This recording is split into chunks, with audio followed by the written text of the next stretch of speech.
Hello and welcome to my channel, Bim Creative. I am Sabrina and today I'm gonna show you guys how to paint with watercolor.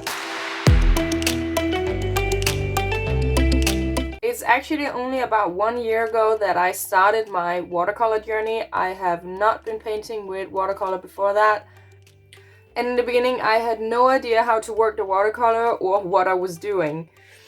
My normal medium is acrylic paint and that is very different from watercolor.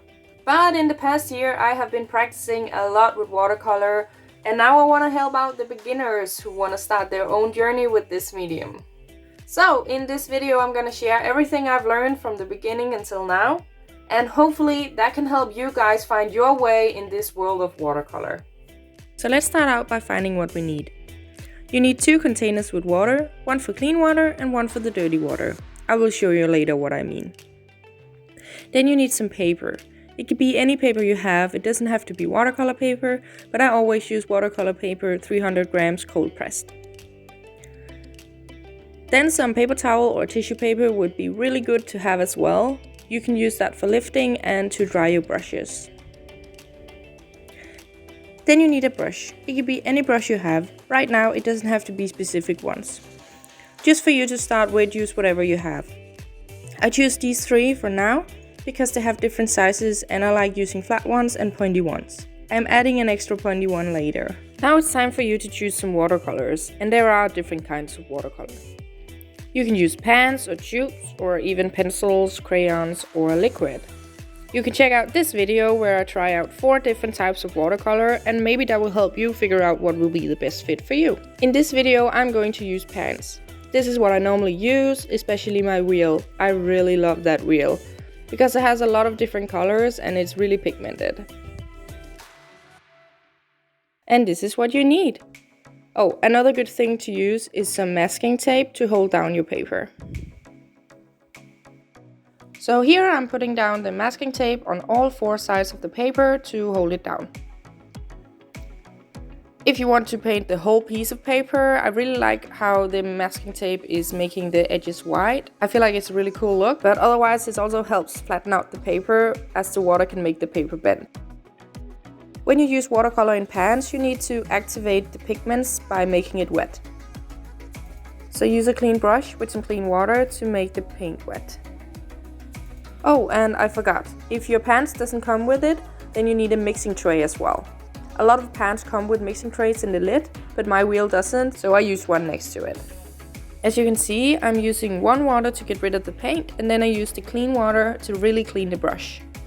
The clean water is what you need to use when you activate your paints as well, so you don't mix colors and get a dirty look when you paint. There are 2 techniques that is important to know when using watercolor. There's wet on wet and wet on dry. Let's start with wet on wet. Here you start by making your paper wet with clean water. Then you add your paint. And you can see that the paint is spreading out in the water and that makes a cool effect. You can also push the paint around to get the look you want.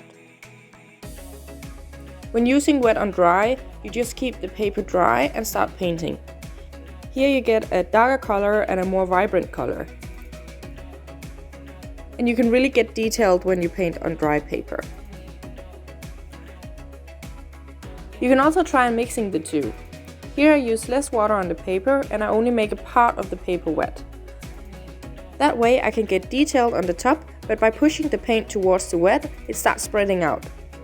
When starting in the wet area and painting towards the dry, you're getting more water in the paint and that makes the water less strong, but you can still make it somewhat detailed. The wet area is easier to lift than the dry, as you can see here. When I say lifting, I mean using some tissue paper to remove the paint from the paper. So this is the basic techniques that are useful to know when painting with watercolor. Now I want to show you these techniques on a painting. To start with, I always make a sketch. For this I use a pencil and make sure to use light pencil strokes and not press too hard. Then I erase most of the pencil lines again so they don't shine through the paint. I start by using the wet on wet technique. So I make the area I want to paint wet and then I add some color. And I'm basically just dragging the paint around and adding more paint and colors until I get the look I like. The more water you add, the lighter the color gets, or the less dense the color gets. And if I make a mistake as here with the too dark green at the top, I just lift the paint off the paper and keep on painting. When I feel like I'm done with that part, I continue to paint another part. But as you can see, I choose an area away from the first part. Because if I started using water next to the wet part, it's gonna blend in together, and that's not what I want here. I want to have clear, sharp lines. So I'm just gonna paint all the parts that is not touching each other first. After they have dried up completely, I start painting the other parts in the middle. The good thing about watercolor is when the paint dry up on your mixing tray, you can just add water again to activate the paint. You don't have to start over and making some new paint, you can just use the ones already in the tray.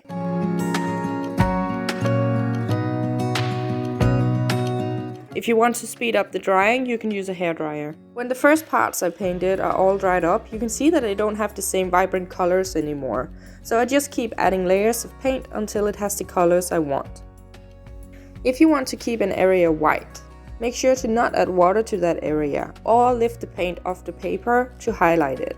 If the paper is too wet, the lifting technique can be difficult to use though for highlighting, as the water will just float back into that part of the paper. This may sound really confusing, and it actually is.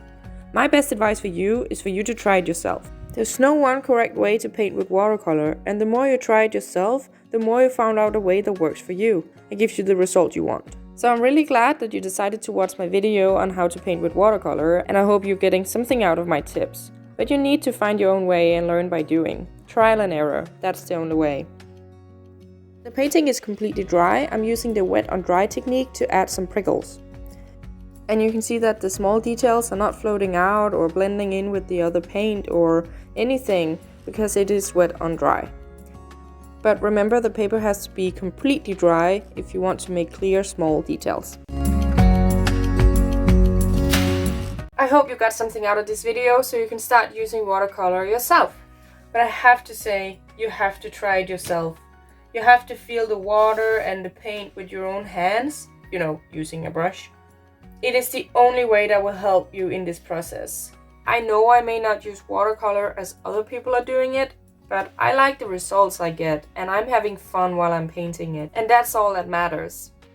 If you could use anything in this video, please leave it a like, it would mean the world to me. And remember to subscribe for more videos on how to be creative in your everyday life. And again, remember, you have to start at the beginning, nothing else works. Until next time, bye!